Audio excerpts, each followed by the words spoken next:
is that our Tier 3 analyst is going to deliver this presentation with me. So today we are going to talk about hunting for Active Directory certificate services abuse. We're going to cover this stuff, or rather we were going to cover the stuff that was in the wild for the past 18 months or so. And then we realized that we couldn't really cover it all. That's why we decided to focus exclusively on the certification service. I'm gonna skip the biography slide. Let me remind you what this certification service is. This is effectively Microsoft's take on PKI. So it's effectively, a combination of services designed to support the life cycle of certificates. It's actually called Microsoft Certification Services, to use Microsoft name for it. So Microsoft CA is switched off by default. And we know from practice in numerous corporate infrastructures, it can actually be found, administrators will be using it for, say, issuance of SL certificates, for user authentication, VPNs and stuff. So although it's not a default element of a domain configuration, you will be able to see it a lot. It's actually a pretty sophisticated component. In terms of configuration, this is close to hell. I mean, if you're serious about configuring it properly. So it's a comprehensive system. It covers lots and lots of parameters. And if you fumble the configuration, your domain will be very easy to compromise. Take it as an axiom. If you have a Microsoft CA in your domain and it contains misconfigs, this is effectively a shortcut to your domain being owned. So if it's a certification center, obviously certificates should be the main entity there. And what's wrong about them and how can they lead to domain being compromised? Okay, let's discuss how can actually use Microsoft certification certificates. Well, obviously, it can be presented instead of a password by a user, which means that you can actually, take it and go through certification of domain. And secondly, if you have a particular certificate, you can actually issue certificates for other users. Thirdly, and less obviously, when you have a certificate, you can actually take an anti-hash of a particular user out of it, and then use this hash to be authenticated at resources requiring, anti-LAM certificate authentication. And you can also use it to issue, say, VPN certificates, but this vector we're not going to cover in our presentation. So how can you get a certificate as an attacker? Well, first, you can have it issued legitimately from a CA, for example, or alternatively, it can be stolen. For example, a certificate issued to another user may be hijacked, or, it can be spoofed. So everybody knows about the golden ticket attack, I assume. So effectively, you can issue Kerberos with tickets for pretty much any user. So there is a similar golden certificate type of attack. So with this certificate, it should be able to issue certificates for any user regardless of domain settings.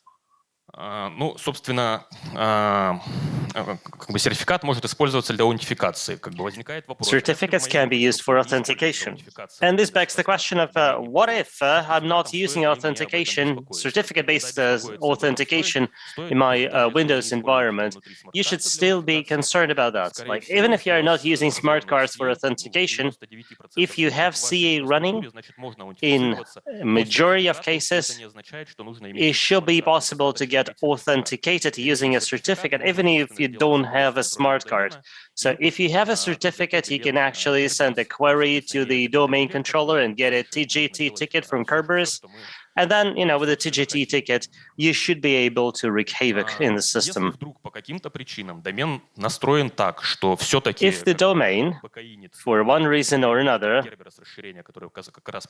is configured in a way that PK init is not supported, again, this can be bypassed, because with LDAP protocol, you should be able to get authenticated with the help of a certificate. So if LDAP authentication is possible, then on the domain controller, we can do whatever we like about Active Directory objects, like create users, delete users, and so on.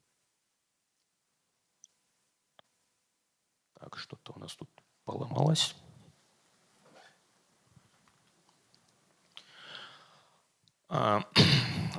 Теперь, собственно, к ресерчу, который был опубликован специалистами. Let's turn to research now, the one that was published by Spectre Ops in summer 2021. Research, который называется Certificate Pre-Owned, где, собственно, разобрали все. So they called it Certificate Pre-Owned, and there they talked about all the typical misconfigs in the Microsoft solution, and they also talked about vectors of abuse, so to speak.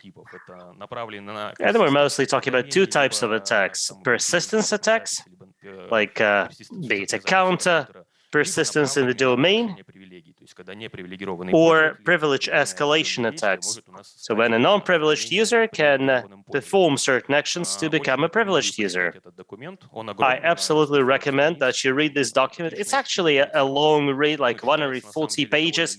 Not exactly. It's actually a page turner. It won't be good if you have problems going to sleep. So if you are serious about Active Directory security, do read it. То есть есть некий суффикс, который указывает на тип атаки, там persist. So they provided suffixes for names of various attacks, like persistence and escalation. And for this particular presentation, we are focusing on ESC attacks, that's escalation attacks, and we are going to cover all the 8 escalation attacks that Spectre Ops guys described. And we'll also talk about how you can actually detect them in your SOC, for example, how you can spot them with Sysmon. So naturally, when we talk about attack detection, well, we need to be serious about audits. And audits of certification centers take 2 steps to configure. First, in the extended audit policy, you will want to include certification center in the audits list. And secondly, you need to put ticks in front of these specific types and categories of events that you want to be informed about. It's actually not a noisy audit, so having all the ticks in all the tick boxes makes sense. So this configuration of ticks for the certification center will be translated into bitmask that will be stored in the register in the key shown in the previous slide. Это вот, собственно, про ключ реестра, соответственно, хорошо. So this is about the registry key, and naturally it makes sense to observe if anybody is, playing with the registry key for the certification center. Like if somebody starts changing audit settings, that should, raise some eyebrows, because this doesn't happen every day. Пример запросов на Elastic к разного рода событиям, то есть к событию. So shown here are some requests to Elasticsearch. For example, we see here event ID 4845 related to audit settings change. And another Sysmon request. So what is it that we are interested in spotting in terms of attack detection? So the process of certification is like this. The user will send a request for issuance of this or that certificate pursuant to a particular template. It would be nice to actually see the event related to this request. And this request will be automatically approved by the certification center or manually approved, and it will go back. I mean, the certificate will go back to the user. So again, this approval event would be great to monitor, just like changes in the settings related to the security of the system. I'm talking about the settings for certification templates, as well as certification center as such. Certificate template actually describes access rights to the certificate and its constraints. So it effectively talks about who can actually request it, who can grant it, and who can edit it. Now let's start with the template monitoring. Ideally, we would like to see all the facts related to template creation and template modification. Unfortunately, it is impossible to do it in the runtime. In real time, in other words, you will not be able to be notified of that. However, there is a bypass. There is an event 4898, which will be generated at the moment when the certification center is actually reading certificate template in its memory. By default, it happens in two cases. One is when this certificate is first requested pursuant to the template, which means it will only happen once.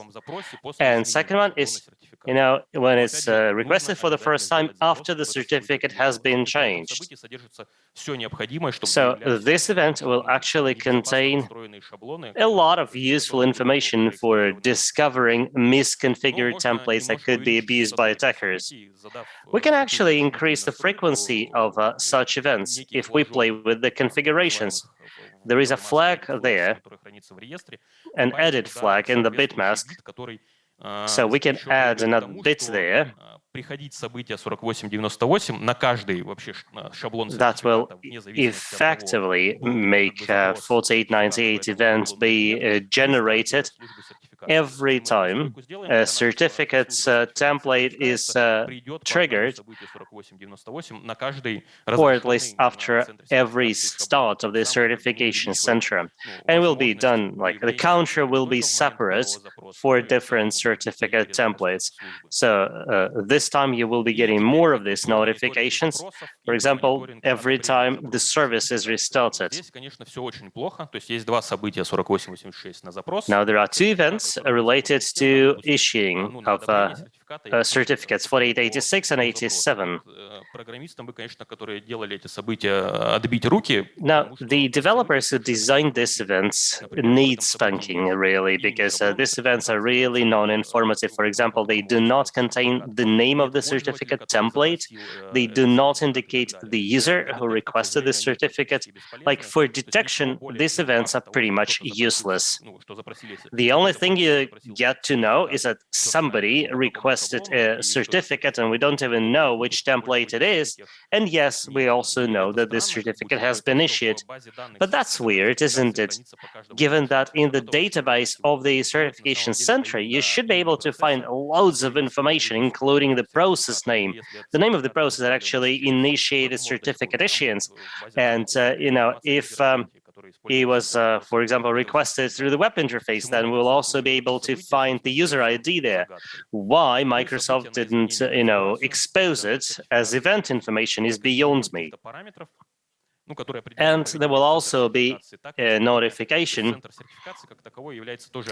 set of notifications 82, 90, and 81 related to configuration changes. So when, for example, there is a change in access rights to a particular template, you would certainly want to learn about that. And fortunately, we have a 4892 event for that. So first type of attack, ESC01. It's obviously not a PT term, but rather escalation one. So it's a template misconfiguration, which effectively enables setting subject alternative names. This way, you can actually use the same certificate for several domains simultaneously, simply by showing, subject alternative names for them. Now, you can, for example, also use it to indicate names of users, and the domain controller, if a subject alternative name is maintained in it, will set it. will be driven more by the alternative name than the regular name. So, if you allow users to indicate alternative subject name, or SAN, well, you should be able then to indicate any username that's maintained in the domain. Well, then you should be able to get authenticated as that user. You know, it's an elegant and pretty simple attack, isn't it? And practice shows that such templates can be found in most infrastructures, and very few people actually think about the risks it entails. It effectively means that pretty much any user can be authenticated on the system as domain admin or whatever. So we won't be able to detect an event like this, but we can be driven by 98 event to detect existence of such vulnerable templates. So the rule we propose is that you actually develop a script that will look for templates like this, where you can actually indicate alternative subject alternative name that will not even require approval. So this is an example of an elastic request that will actually identify such templates abusable with ESC1 vector. Escalation 2. That's another misconfiguration of certificate template, but it's a different one. Here in the template, there is this thing called EKU, extended key usage.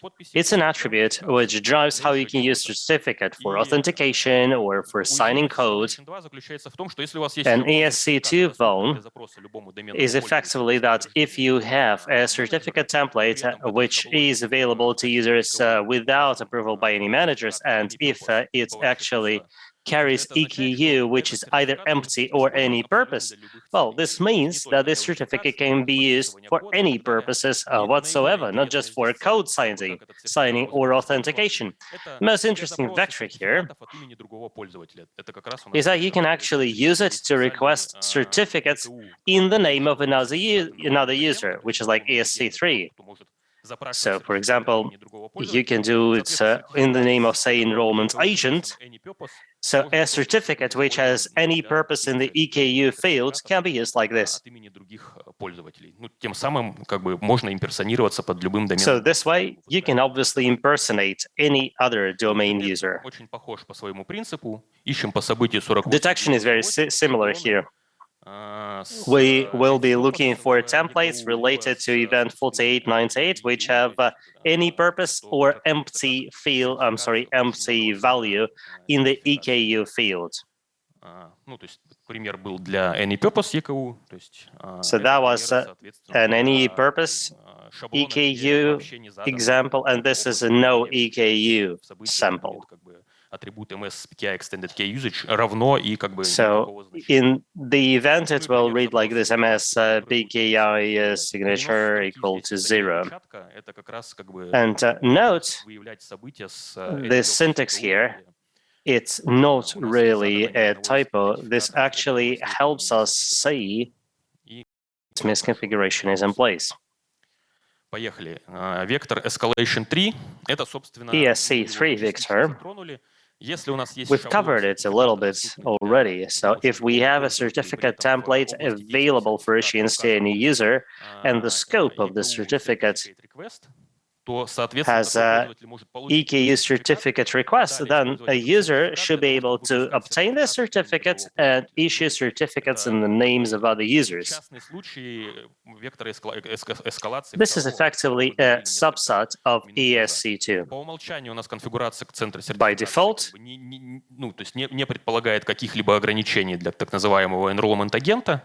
there are no limitations in the certification center for enrollment agents. It doesn't, really state which groups enrollment agents should belong to and who will be issuing these certificates. So effectively, if you keep the default settings, you're in trouble. because this way it's very easy to impersonate any user on the domain. Detection is very similar. We will be looking for vulnerable templates using 4898 event, and we'll be looking for something that's will feature a certificate request agent in PKI extended key usage. This is a sample of request to Elasticsearch or Elasticsearch request and the response you get to it. Note event 4897 that the certificate has been approved and issued. Like if you are getting a certificate in your own name, then 4887 will feature both the requester and the subject. Like it will be the same person in those fields. But if it's requested for a different user, if you're using the enrollment agent function, then 4887 event will show that the subject is different from the requester. I will not be able to show the elastic request here, but you should be able to develop it on your own. ESC4 vector, vulnerable access rights to an Active Directory object. So if for a certificate template of say, well, let me put it differently. If an unprivileged user has rights, he can actually turn an existing certificate template into vulnerable to any of the previous three vectors template. So the privileges we'll care about are shown here. Right is the obvious case, but for example, if it's not right, you can, for example, change the objective of the certificate. And, if you do first that, then you can get the right privilege, and then you continue with the rest of the attack. So 4898 event has a security descriptor for the certificate, and it enables funding templates with bad rights in the descriptor, so to speak. That's a request and a sample return. How will attackers use a misconfiguration with ESC4? They will use it to change the parameters of certificate templates. A certificate template is also an Active Directory object, and if all its settings are right, you should be able to track changes to these objects. Shown here are the consoles where you need to update the settings. So, once you've set up audit rules for changes to certificate templates, you will be getting 5136 notifications or events. And thus, you should be able to track changes in the critical parameters of certificate.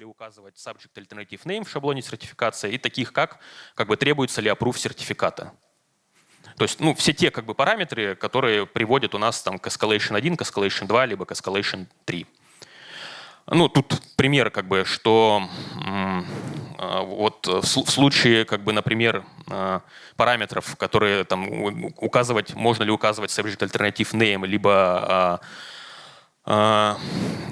требуется ли approve менеджера, эти параметры в событии будут приходить в виде масок, и для детекта это довольно не очень удобно. Соответственно, эти маски можно раскрыть в отдельные флажки маски. Вот на слайде представлен пример, как можно использовать Ruby фильтр логстэша для того, чтобы это сделать, чтобы помимо маски в событии у нас еще был массив с названиями флажков. This way we shall have an array with the string names.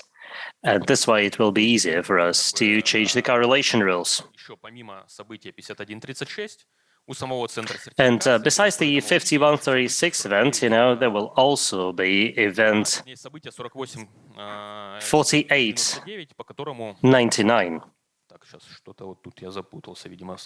I'm sorry, I'm slightly confused here. It must be a mistake. Let's skip this slide. I'm sorry about that. Now, detection. So we will be monitoring changes to the critical parameters of the certificate template. The first one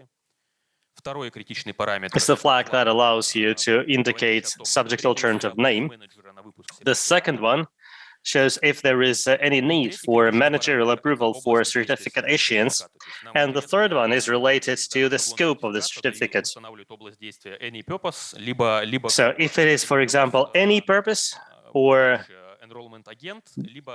enrollment agent, or empty field, which will effectively be processed as any purpose. You can search for it as 4900 or 5136 events. Well, besides changes in the parameters I mentioned, you can also be looking for changes in the security descriptor. When the security descriptor is changed, event 5136 will also be triggered, and also the certification center will generate event 4900 the first time the new certificate template is requested. So the logic here is very similar to 4899 event. We are interested in these events where in security descriptor as a DDL string, there will be, misconfigured access rights, which will make such an attack possible. Next vector, ESC5. And this one also talks about unsafe access rights effectively, but this time it's related to containers in Active Directory, particularly those related to PKR architecture.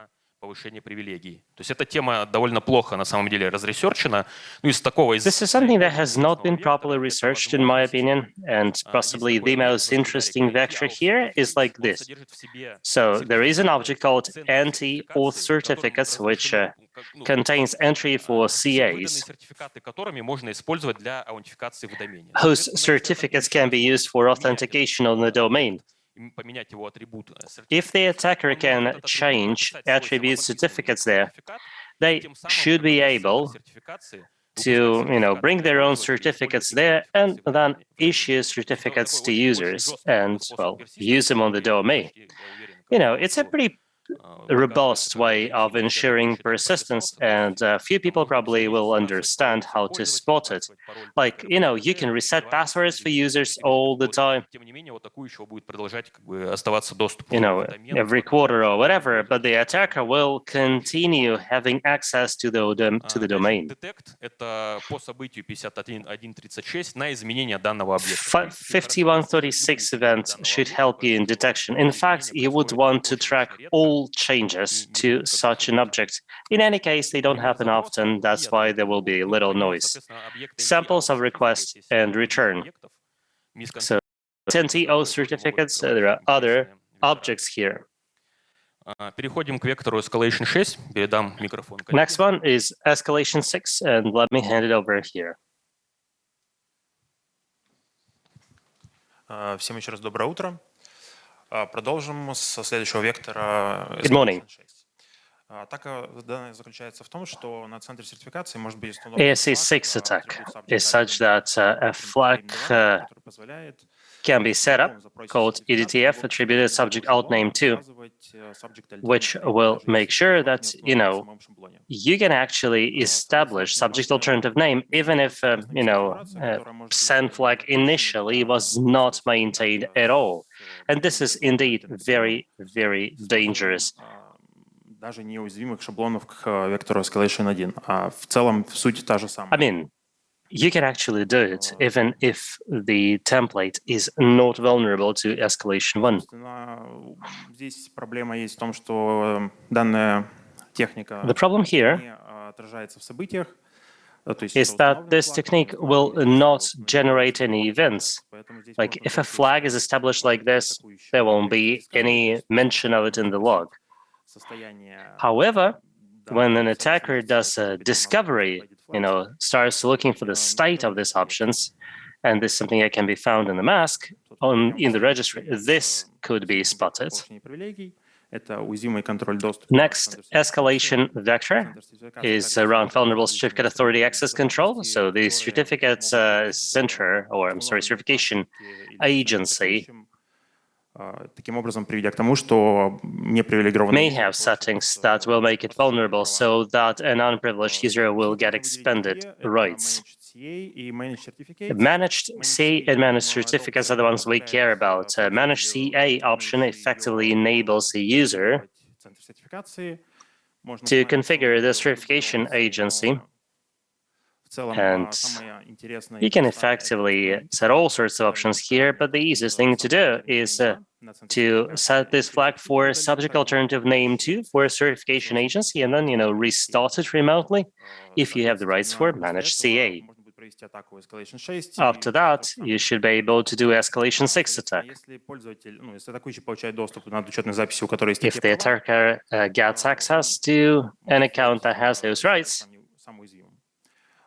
he will be able to, effectively exploit the servers. As regards to the managed template, a user with those rights will be able to request new certificate templates. So managed certificates privilege is something that effectively allows you to approve new template issuance. And security settings are maintained following the registry key shown here in the screen. And again, in a proper environment, changes to this happen very rarely. At the start of the year, this vector was thoroughly studied by people who actually published 2 articles on the subject. Links are here. And they also published a modification of utility certified, which is sort of an update on what SpectraOps did. And this utility has several features which effectively enabled you to, say, set subject alternative name 2 and restart the servers, thus effectively making the CA vulnerable to escalation 6. So they effectively weaponize it. And there were also some additional options there, like you can indicate the path to CDP or list of CRLs. Чтобы его получить, его можно указать на файловый шаре, и к нему пойдет центр сертификации, там домен-контроллер, много кто.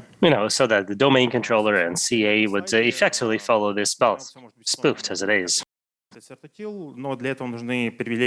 So you can set it as certitil, but that would actually require privileged access. So it's not used that often, but if you have managed CA, then you can use utility certified from BlackRUSEC. For detection purposes, we propose to track event 4891, which relates to changes in CA settings. And the value you should be able to find there will be, the bit mask again. The bit mask can also be explored here if you do this. And then, you can actually transform it into human readable text. The first request here is, request for edit flags through 4891. The second one is through Sysmon, through the registry, so it's trackable through Sysmon. Maintaining these options, they will be seen in the registry key, and they will also be delivered with the 4882 event.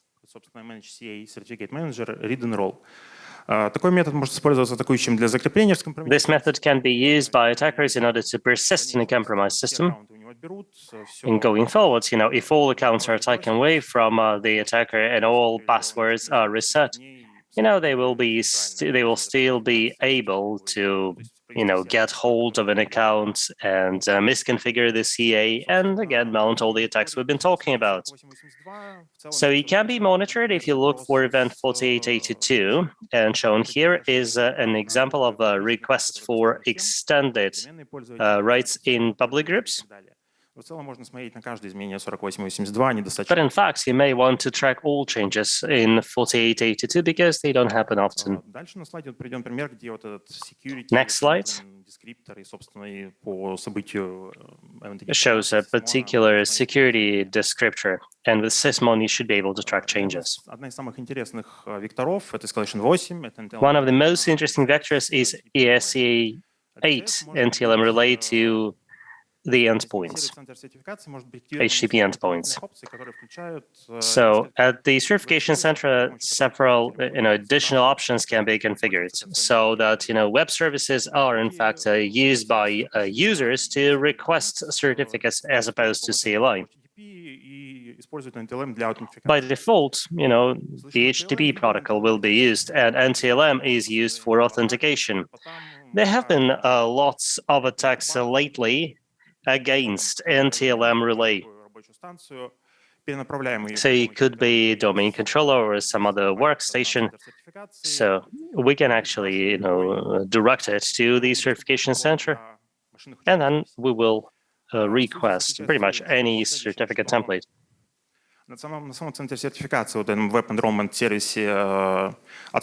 So in the web enrollment service, when you do it manually,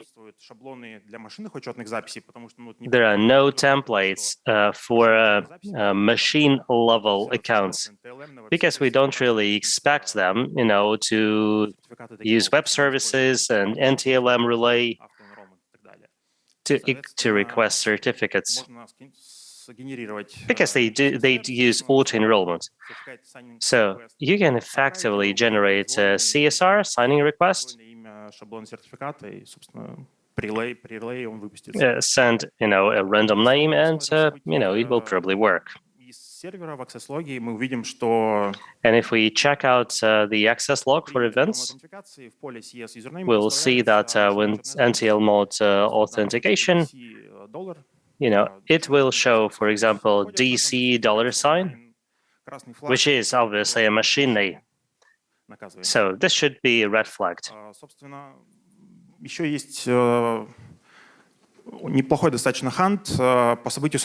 Another good way of hunting it is a 4624 event, where you can actually monitor for connections to the certification center over NTLM. So all the machine accounts using NTLM, must be trouble. You may get some false positives this way, but these are very rare cases, and it's easy to design rules for them. So once you've got the certificate, you request TGTs using those certificates, and this will generate event 4768. And there will be a field called certificate information that will contain information on the key and the issuer, which is effectively our CA, and the fingerprint. If your infrastructure does not use, say, smart card certificates or other PK in it, this is actually bad. I mean, if you don't have it in your infrastructure and you are getting those requests. And it's really, really dangerous. Another case is, when certificates are used by people who don't have smart cards, because smart cards are usually, issued to very few employees in the company who have very sensitive jobs. So if anybody else is using something related to the smart card infrastructure, that should be raising eyebrows, raising suspicion. So some attack tools were released like 45 days after the publication. One is a forged cert, and it can be used for golden certificates and root certificates, types of attack. They can be detected by file names or command lines. The attackers are often lazy. They will not rename the original files. They will not, recompile the tool. And now that we're talking PK init, we should certainly mention a relatively fresh technique called shadow credential. So it is based on Windows Hello for Business. which is effectively a replacement for the traditional password-based authentication. So we have, a public key pair, and a credential link goes to the domain controller, while the private key will be stored in TPM or other certificate store. So in order to authenticate, the user will use a fingerprint or a face scan or whatever. Все то же самое, как и раньше. Но, однако, здесь кто может установить эти ключи? Ты можешь установить сам для своей учетной записи, компьютер может установить. So you can, set those keys for your account, and the computer can do it for its account. But if you belong to enterprise key admins or a key admins group, you should be able to set it for any account, user account. So Whisker utility is often used for the shadow credentials attack, so it will generate a key pair, where the private one will be written to the particular user. And then you can do the Ruby's command to request TGT for this certificate, and bingo. 5136 and 4662 events mentioned previously are also useful, but you may also want to run additional audits. And every time you see changes in MSDS key credential link and machine accounts, they should certainly be investigated. The sheer fact of any binary being installed should raise suspicion. And shown here are are samples of requests and responses.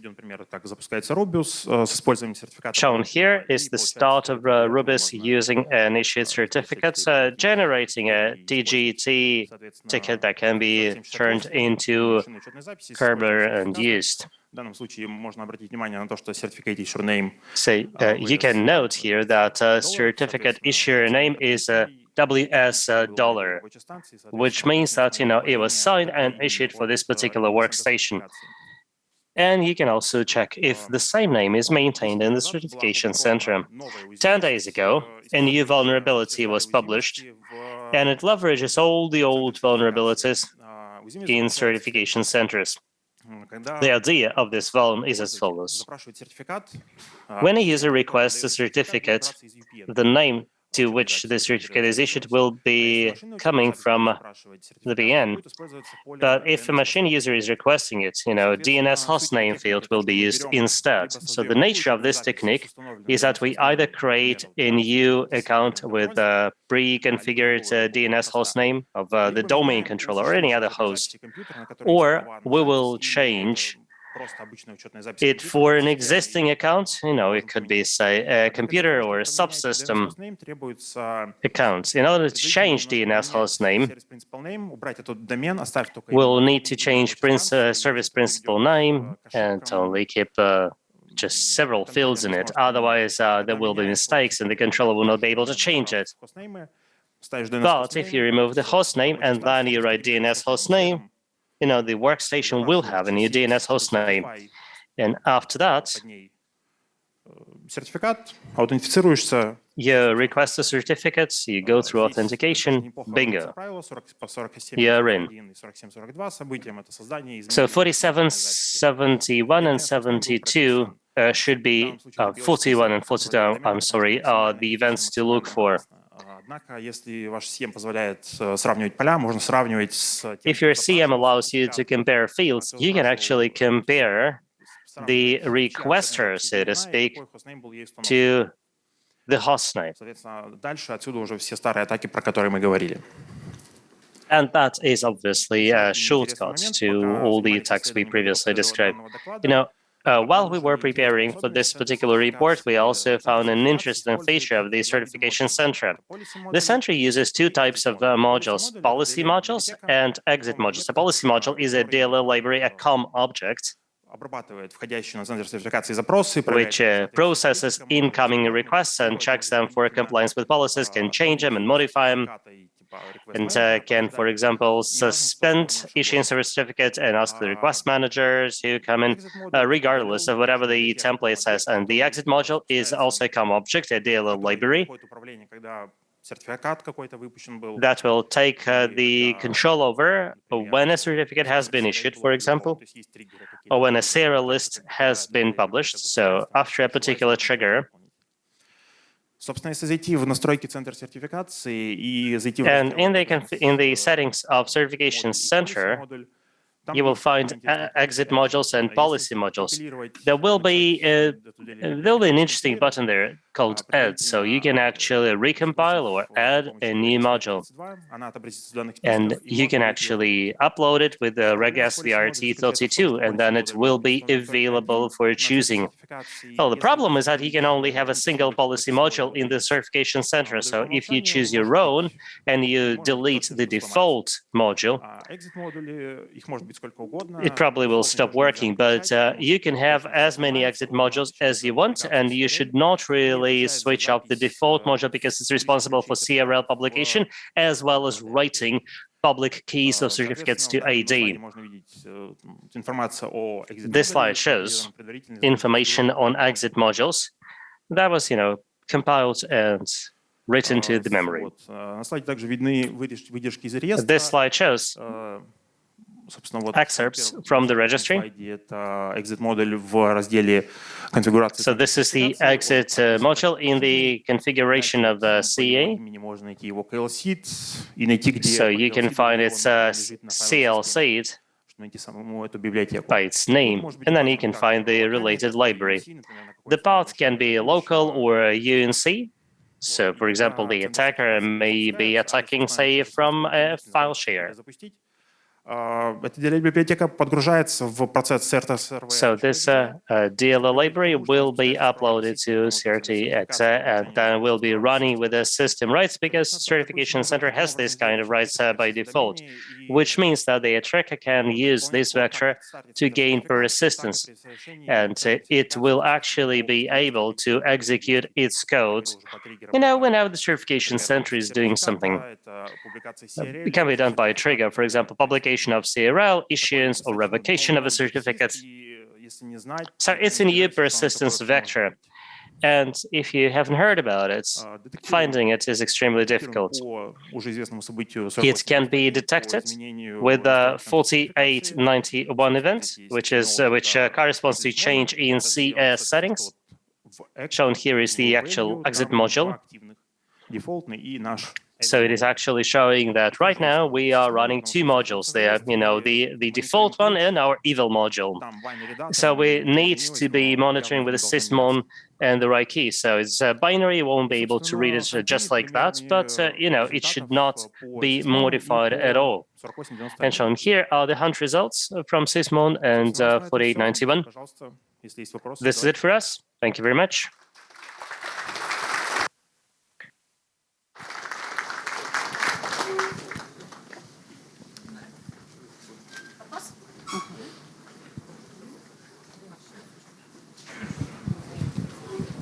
Спасибо за доклад. Очень интересно на самом деле было. Thank you very much for this presentation. It was so interesting indeed. Am I right to think that all privilege escalation techniques should tell us that it's best for us to harden Certification Center and find and remove vulnerable templates? And then monitor for changes in rights and access. Absolutely, you should start. You should start by auditing what you have there, and actually SpectreOps has even published very helpfully a bunch of scripts for that. So from the monitoring perspective, we will only be looking for changes. Yes, changes in ACL, changes in settings, and monitoring for emergence of new templates.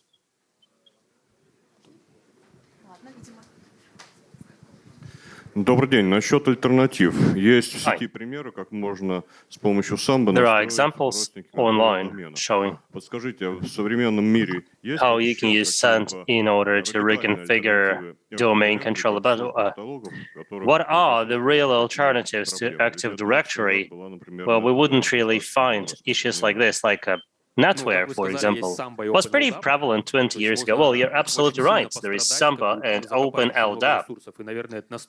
So you can actually bury and invest lots of resources into making it work in a pretty reliable manner, comparable to Active Directory. But you know what? I would love to see real infrastructure running, say, Samba plus Open LDAP for an infrastructure of dozens of thousands of systems and workstations, because it will require a huge infusion of resources. In other words, there is no real contender to Active Directory, something that would be, scalable and reliable. Timur, Demyan, pleasure to see you in such a good mood and apparently good health. Great presentation. In one of your slides, Timur, you said от какого-то сертификата запрашивается другой пользователь. That, a different user is requesting this certificate, but this is not something I'm going to show. I'm not going to illustrate with elastic samples. Why is that? I'm lazy. Hunting there is more difficult than just a simple search request. So you need to phrase your request in a specialized language, and then you will need to compare substrings. So it's a matter of laziness, nothing more. Okay. Существует какой-то ETV-провайдер, может быть, еще и в нем. Is there an ETV provider in ADCS? Or you haven't looked into that? I spent nearly a week looking for such an ETV provider, and so far I've not been able to find anything. That was my first idea. Because obviously what you cannot find in the security log, you should be able to find in the ETV log. But, this hypothesis was not proved. Well, you can probably write your own policy module, which will be effectively an improvement of the default policy module. Or for every event related to certificate issuance, you can actually associate a scheduler task, so that every time, a new certificate is issued, you will be checking, what kind of parameters are built into it. But that's a band-aid. And there is no ETV in ADCS web service. Why would you have it there? Because it's effectively, living on Microsoft CE. This is it. Спасибо за доклад. У меня такой вопрос. Thanks. Как часто подобные атаки вы встречаете в продакшене? How often do you see such attacks in a production environment, and what would be the typical attacker? ESC 1 and 8 is the stuff that all pen testers will try, whatever the infrastructure, and it's pretty much guaranteed to work. After SpectreOps published it and released their utility, I've been talking a lot to people who do security analysis. They love those vectors because, they're pretty much guaranteed to work. And the persistence methods that you talked about, how easy are they to spot? Well, the last one that relies on this exit module, well, I don't think anybody has talked about it before, so few people may be using it now. Well, it's easy to detect that a new exit module has been, created, and this is a legit event once every 5 years.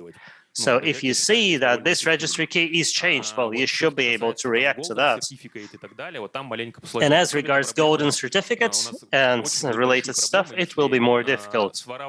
We will have serious issues if, the private key for the certification center is stolen or leaked or hijacked, hacked, or if we're not using TPM and everything is stored in a storage on the host, and the private key was extracted, and then we will get all the certificates that we want.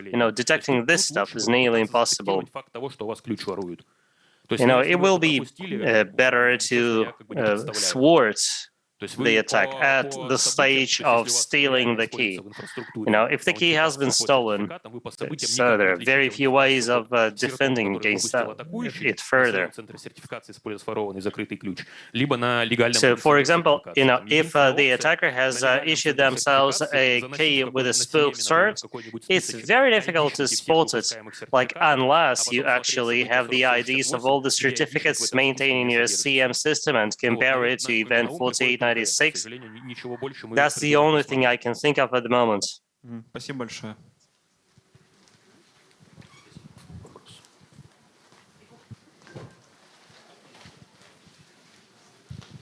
Тимур, спасибо за доклад. У меня, собственно, Thank you for this report. В середине доклада сказали то, что Somewhere in the middle of your speech, you said информации по процессам, that you were looking at the CA database. Будем говорить, сертификата. У меня вопрос в следующем. И упомянули по PowerShell скрипты, которыми можно And you also mentioned the PowerShell scripts that can be used for analysis, including the easily available ones. Can we actually use the same scripts for auditing CA? Да, конечно. То есть Yeah, absolutely. аудит называется инструмент, выпущенный SpectraOps.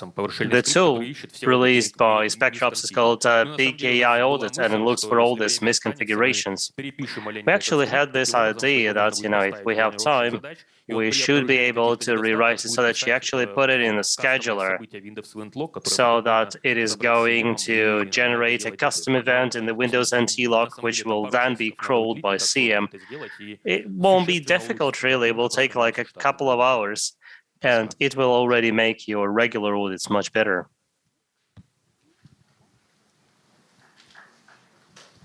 Вопросов больше нет. Спасибо всем за внимание. See, no more questions. Thank you very much.